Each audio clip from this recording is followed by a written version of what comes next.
Very good morning to all the class 7 students. Today I am going to discuss the structures of sense organs.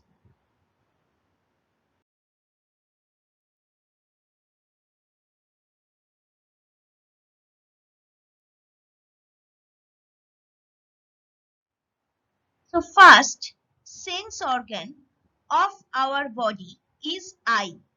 First important sense organ. Okay. A clear diagram of eye I have given. Internal and external structures. Both I have given. And parts of the eye also I have jotted down. First one is sclera, cornea, choroid, iris, pupil, convex lens, suspensory ligaments, ciliary body and muscles, retina, aqueous humor, vitreous humor, and macula lutea. You know that eyes. Eyes are the organs of sight. They detect light and help us to see the world around us. Each eye is made up of an eyeball that lies in an eye socket present within the skull. So internally, the wall of the eyeball can be divided into three layers: outer sclera, middle choroid, and inner retina. Sclera is the opaque, white, tough, and fibrous protective coat of the eye. It bulges at the front to form the thin and transparent cornea. A thin and delicate membrane called the conjunctiva covers the cornea. So you can see sclera and cornea both. Next, choroid. Choroid is a pigmented layer supplied with blood vessels that provide nourishment to the eye. In front, it forms the iris, the colored circular part of the eye. In the middle of the iris, there is an opening called the pupil that allows the rays of light to enter the eyeball. The pupil dilates in the dark to allow more light to enter into the eye and contracts in bright light to regulate the amount of light that can enter. Just behind the iris, a convex lens is suspended in place by suspensory ligaments. Next one is retina. Retina is the innermost layer that contains light sensitive cells called rods and cones. There are two chambers present on either side of the lens. Aqueous humor, that is aqueous chamber for front chamber, and vitreous chamber or vitreous humor behind one. The aqueous chamber contains a watery fluid called the aqueous humor, which nourishes the cornea and the lens. The vitreous chamber is filled with a clear jelly-like liquid called the vitreous humor, which gives shape to the eyeball and transmits light to the retina.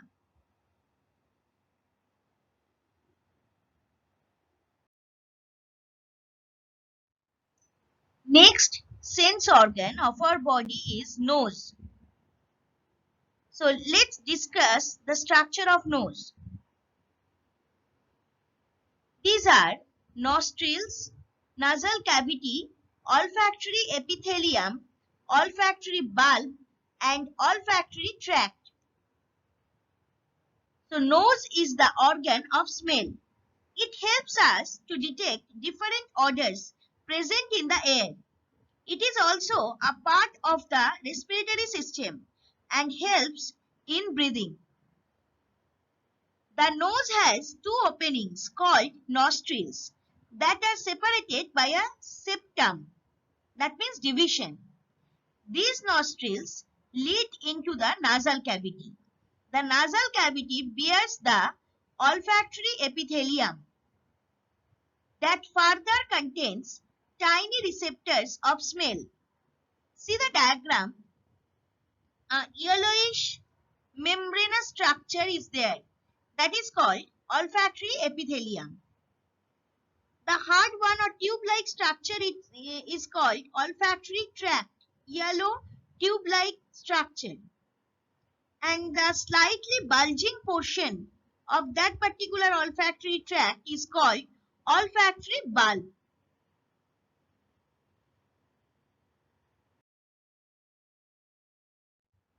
Now the third sensory organ of our body, that is ear. So parts of ear are pinna, auditory canal, tympanum, ear ossicles, eustachian tube, cochlea, semicircular canals, and vestibule. Ears are the organs of hearing. They exist in a pair on either side of the face. Ears respond to stimuli created by sound waves. They are also responsible for maintaining body balance. An ear has three parts: the outer ear, the middle ear, and the inner ear.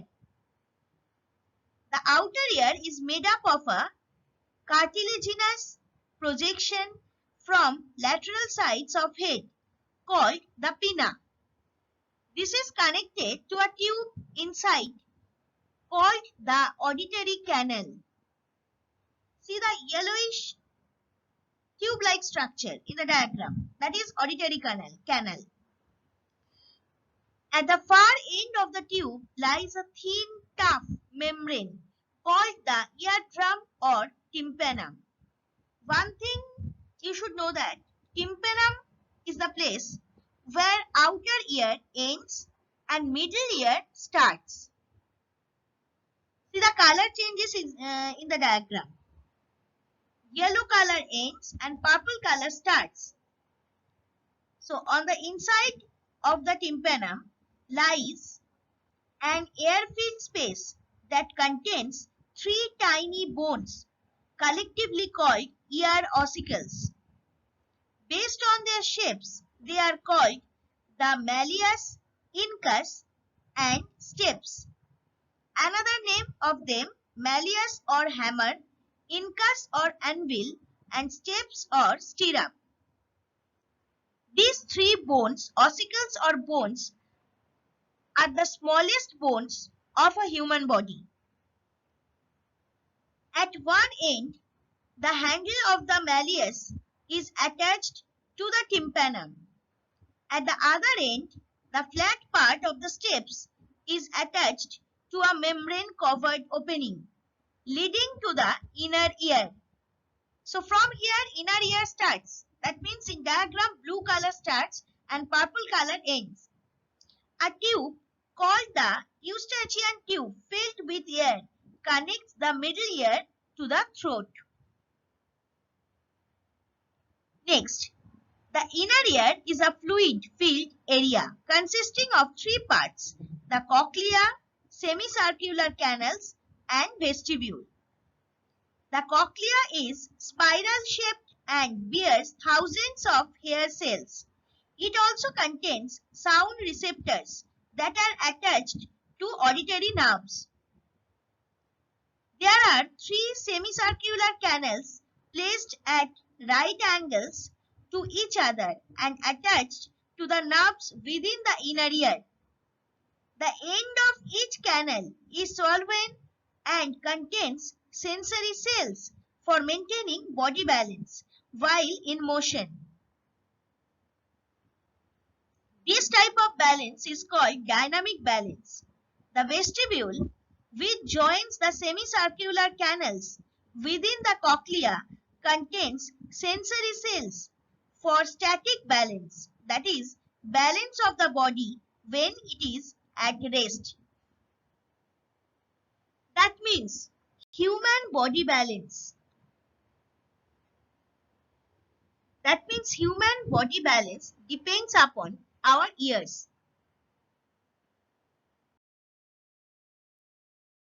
Now the fourth sensory organ of a human body is tongue. So parts of tongue are different types of papillae and taste buds.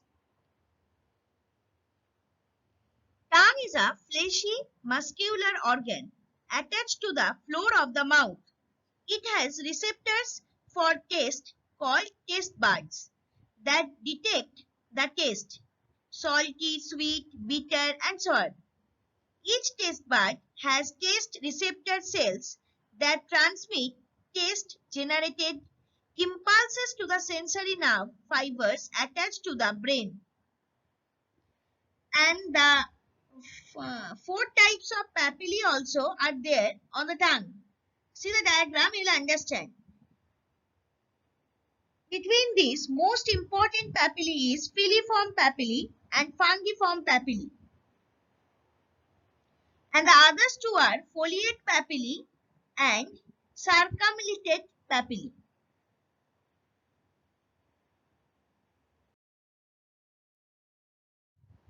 The last sensory organ of our body, that is skin. So parts of skin are epidermis, dermis, hypodermis, blood vessels, hair follicle, sweat glands, fat, and connective tissues. Skin is the largest sense organ found all over the body. Apart from serving as a protective barrier, it contains numerous sensory receptors that receive information from the environment. These receptors can sense pain, heat, cold, touch, and pressure. Skin consists of two layers, the outer epidermis and the inner dermis. And another one layer is also there, that is hypodermis. It is actually within dermis. Epidermis is the outer tough, dead layer of skin that wears away at the surface and it constantly replaced by new cells. The dark pigment melanin, which determines the skin color, is produced here. Dermis is the inner layer of the skin. Many different structures are present in a dense matrix of connective tissue in the dermis: hair follicles, sebaceous glands, sweat glands, blood vessels, and sensory nerve endings. Nerve endings give us information about the things with which our body comes in contact. They carry the information to the spinal cord, which sends messages to the brain where the feeling is registered.